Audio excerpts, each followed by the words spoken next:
ربیع الاول کے مہینے میں عام طور پر حضور صلی اللہ علیہ وسلم کی ولادت بسعادت کے حوالے سے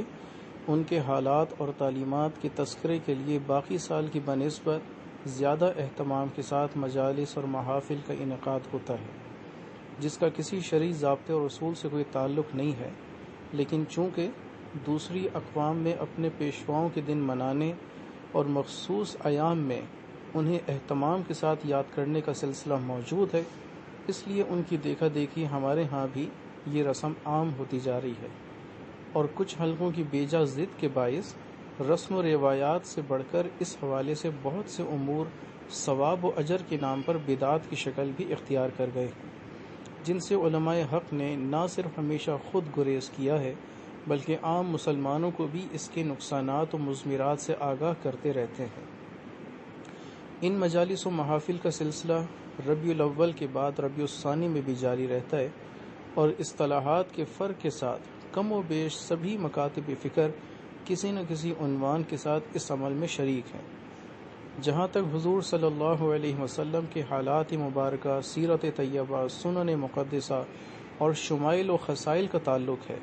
اس میں شبے کی کوئی گنجائش نہیں ہے کہ ان کا تذکرہ نہ صرف ثواب و اجر اور برکت و رحمت کا باعث ہے، بلکہ یہ ہماری دینی ضروریات میں سے ہے، کیونکہ ہم اسوہ حسنہ کے طور پر زندگی کے ہر لمحے اور ہر کام میں حضور صلی اللہ علیہ وسلم کو یاد کرنے اور ان کا طریقہ اور سنت معلوم کر کے اس کے مطابق عمل کرنے کے پابند ہیں۔ لیکن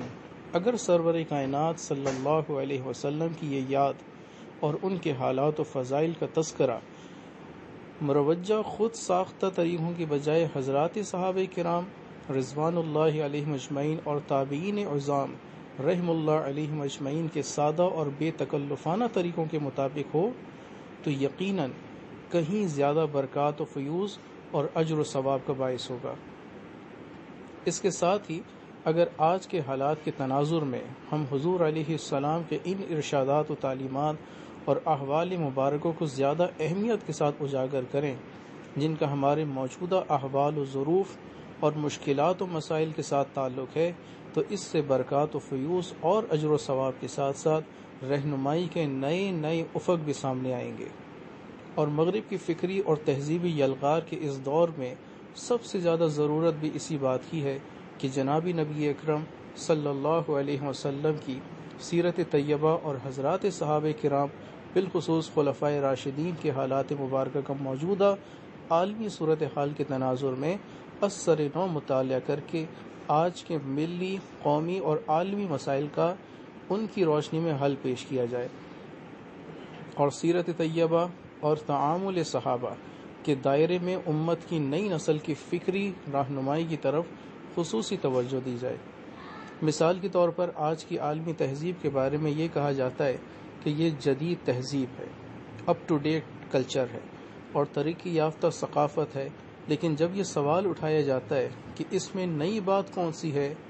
تو اس کا کہیں سے کوئی جواب سامنے نہیں آتا، کیونکہ اس تہذیب کی بنیاد سوسائٹی کی مادر پدر آزاد خواہشات پر ہے، اور اس کے ثمرات و نتائج کے طور پر رقص و سرود، عریانی و فحاشی، زنا و لواطت، اباحیت و مطلقہ، کہانت و نجوم، سود، جوا، نسلی برتری، مذہب بیزاری، خدا فراموشی، جبر و استحصال اور معاشی بالادستی کے جو عملی مظاہر و مناظر انسانی سوسائٹی میں عام ہو رہے ہیں، ان میں سے کوئی بات بھی ایسی نہیں ہے جو حضور علیہ السلام کی تشریف آوی سے قبل موجود نہیں تھی، اور جسے حضور علیہ السلام حجۃ الوداع کے خطبے میں کل امر الجاہلیہ تحت قدمی کے باطل شکن اعلان کے ساتھ ختم کرنے کا اعلان نہیں کر دیا تھا، مگر یہ آج کی مغربی تہذیب و ثقافت کے دجل و فریب کی انتہا ہے کہ اسی پرانی جاہلی ثقافت اور آؤٹ آف ڈیٹ کلچر کو ایک بار پھر جھاڑ پھونک کر اور اس کا اثر نو میک اپ کر کے اسے جدید تہذیب اور اپ ٹو ڈیٹ کلچر کے عنوان کے ساتھ نمائش میں لگا دیا گیا ہے۔ اس قسم کے بیسیوں موضوعات ہیں جن کے حوالے سے مغربی فکر و فلسفہ کی فریب کاریوں کو حضور علیہ السلام کی سیرت طیبہ اور سنت مبارکہ کی روشنی میں بے نقاب کرنے کی ضرورت ہے، اور ہمارے نزدیک آج کے دور میں سیرت نبوی صلی اللہ علیہ وسلم کے ضمن میں یہ ہمارے علمی اور دینی حلقوں اور مراکز کی سب سے اہم ذمہ داری ہے۔ ہم سیرت نبوی صلی اللہ علیہ وسلم کے تذکر اور بیان سے دلچسپی رکھنے والے دوستوں سے یہ عرض کرنا چاہتے ہیں کہ وہ اس طرف خصوصی توجہ دیں اور آقائے نامدار صلی اللہ علیہ وسلم کی سنت و سیرت کی روشنی میں آج کی نئی نسل کی فکری اور تہذیبی رہنمائی کے تقاضوں کو باقی تمام معاملات پر ترجیح دیں۔